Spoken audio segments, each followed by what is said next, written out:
Hello students, let's read the question. So the question is, identify the correct sequence of the following events occurring in the plants and choose the correct option accordingly. यहाँ पे different events दिए हैं, बताना कि कौन सा option में correct sequence दिया है इन इवेंट्स का जो कि प्लांट में होते हैं. सो डिफरेंशिएशन, मैच्योरेशन, सीनेसेंस, प्लाज्मेटिक ग्रोथ. तो अगर देखा जाए, जैसे एग्जांपल अगर हम देखें मेरिस्टेमेटिक सेल की, अगर हम बात करें मेरिस्टेमेटिक सेल है यहाँ पे, तो अगर हम देखें सेल का सबसे पहले क्या होगा यहाँ पे, अगर हम देखें प्लाज्मेटिक ग्रोथ.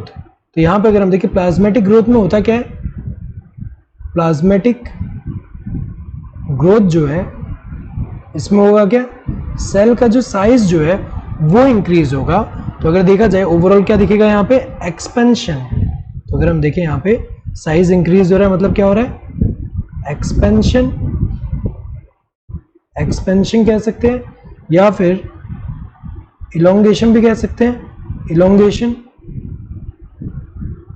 इसके बाद क्या होगा यहाँ पे, प्लाज्मेटिक ग्रोथ के बाद क्या होगा, डिफरेंशिएशन होगा. डिफरेंशिएशन में क्या होगा, यहाँ पे डिफरेंशिएशन होगा. और डिफरेंशिएशन में होता क्या है कि यहाँ पे जो सेल होगा वो डिवाइड करने का एबिलिटी लूज कर देगा एंड पर्टिकुलर फंक्शन जो है, स्पेसिफिक फंक्शन जो है वो अचीव कर लेगा, वो परफॉर्म करेगा. And differentiation will leads to, ये जो डिफरेंशिएशन प्रोसेस है इससे क्या होगा, it will leads to maturation. तो अगर देखा जाए इससे क्या होगा, मैच्योरेशन. मैच्योरेशन एंड इससे क्या बन रहा है, इससे अगर हम देखें मैच्योर सेल बनेगा, मैच्योर सेल बन रहा है.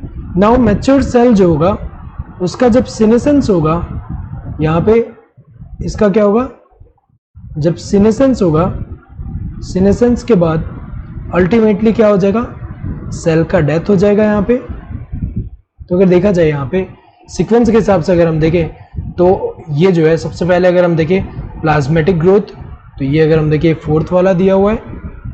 देन इसके बाद अगर हम देखें, इसके बाद डिफरेंशिएशन, डिफरेंशिएशन फर्स्ट यहाँ पे दिया है. देन मैच्योरेशन, मैच्योरेशन जो है यहाँ पे है. एंड इसके बाद अगर हम देखें सीनेसेंस यहाँ पे दिया हुआ है थर्ड वाला. तो अगर हम देखें सीक्वेंस क्या होगा, 4 1 2 3. सो 4 यहाँ पे दिया इन दोनों में, 4 1 2 3 किस में दिया है, 1 2 3. सो 4 1 2 3 इसमें दिया, ये सही होगा. यहाँ तो पहले दे दिया है तो ये तो गलत ही होंगे. यहाँ 4 दिया लेकिन 4 के बाद थर्ड दे दिया सीधे सीनेसेंस, ऐसा तो नहीं है. Correct answer would be this fourth one. Hope you understood the question. Thank you and all the best.